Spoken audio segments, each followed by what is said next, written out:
Shabbat Shalom, everybody. This is Rav Shmuel Rashbi, Rav Shmuel ben Yehoshua, Rabbi Stephen S. Epstein.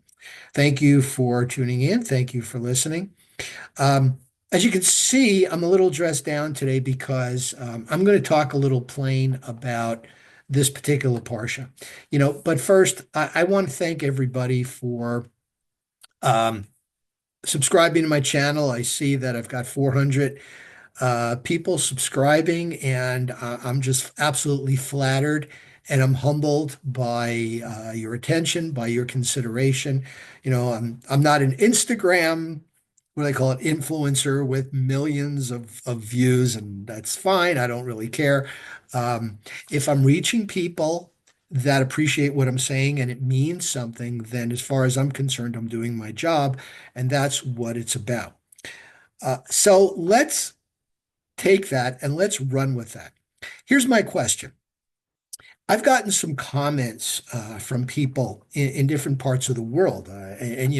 When I get notifications from Wix, who is my internet host, my website host, and they tell me when people log on or when they look or when they see things, this is the website.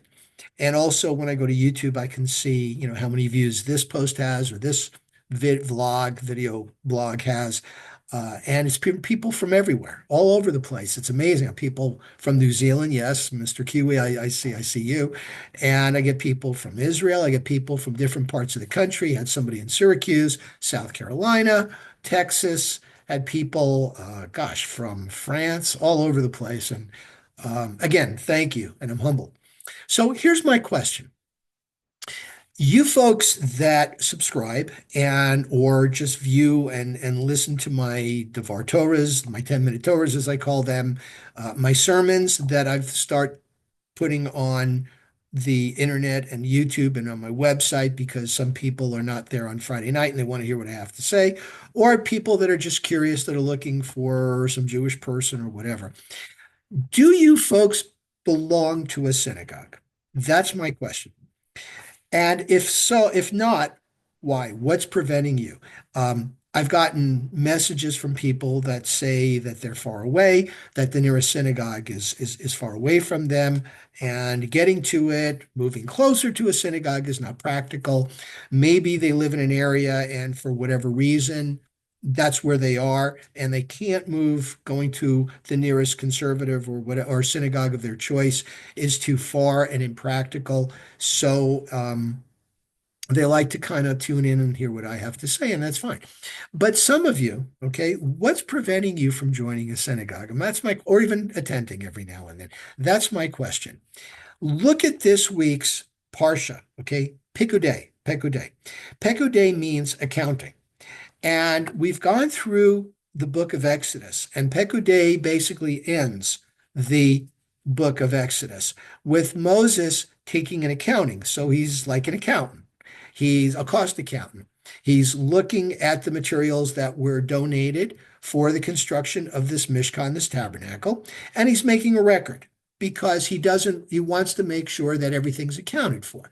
And that invites the idea, well, how did people know just how much? And the sages say, well, he got too much stuff, and either miraculously it was enough, it was as much as they needed, or they just put some aside, for when they needed repairs or whatever, some of the material. But here's the essence of what we're learning. Israel has gone from abject slavery, the depths of despair. 70 souls went down to Egypt. And for a while, it was pretty good. The dynasty changed. It was, according to Dr. Rabbi Hertz from his Chumash, it was the Hyksos dynasty that were Bedouin conquerors that were kicked out, that were overthrown, and a new native dynasty, or the old native dynasty, took control of Egypt. They saw that the Israelites were friendly with the dynasty because they basically saved Egypt and the world from famine, and they were very xenophobic. They didn't like outsiders. So, of course, they mistreated them. And one way to gain a foothold with your people is to have a common enemy and say, see, I'm your savior. I'm the one that's going to help you. Look at these Israelites. we get foreign conquerors, they're going to join with our enemies and they're going to overthrow us, which of course would never be true because after all, we live there too, right? Why would we do that? But the Pharaoh sowed fear into his people. And as a result, a lot of them did not, most of them did not object when we were enslaved. So here we are, it's about 120, 113, whatever the figure was years later, when we were enslaved. Okay. And we were only enslaved for 100 plus years. We were in exile for 400 years. But if you do the math, you will see that the actual slavery was really just about a little over 100 years. It's a lot still. I mean, slavery, slavery, okay, but that's the way I understand the numbers. So basically, Moses, who was brought up in Egyptian royalty, comes and he tries to save us, and he is exiled. He comes back, and he's leading us through the wilderness, and we're starting this whole wonderful thing, this monotheism. We're going to do offerings, but it's not going to be humans, and it's going to take on a different, and it's not going to be superstitious. It's just gratitude, or it's a way of penance. You're giving up something, some of your property, as a way of expiation of saying, I'm sorry. And we're going to have a whole new code of morality, of a way to treat people with humanity and dignity, honor the stranger, love thy neighbor as thyself. Wives are not, women are not chattel. They're also people that are big contributors to society. All this. And it was revolutionary for the time because ancient peoples, it was might makes right. And when Moses tells everybody, except for that unfortunate incident with the golden calf when people went off the rails and they succumbed to their previous relationship with idolatry, which was, just a few of a smaller percentage, but nevertheless, definitely put a wrinkle in the fact that, here we are getting God's teaching and look what you did. But people came back and Moses said, this is where we're going to build an edifice to God, an icon, this whole monument, and where it's going to be our venue where we're going to do our worship. People came forward and generously gave gifts. They gave up the bounty that they took from Egypt, payment for 100 years of slavery, and they freely donated gifts, and they freely accepted the offer to construct, under Belzalab and Oholiab, the two guys that were kind of like their equipment, their equivalent of master contractors, and they organized everything. People got to work. They made the planks, they made the tents, they made the curtains, they made the clothes, made the wash basin, the manure. Oh, they all sat down and started working. What are we doing today? When I was young and I was in Hebrew school, there were more synagogues around. Synagogues have basically gone out of business. They've gone bankrupt. Conservative Judaism, okay, used to be 65% of Jews. Now it's something like 20. Now, I'm not demeaning the Orthodox or Reformed or the other movements. That's fine.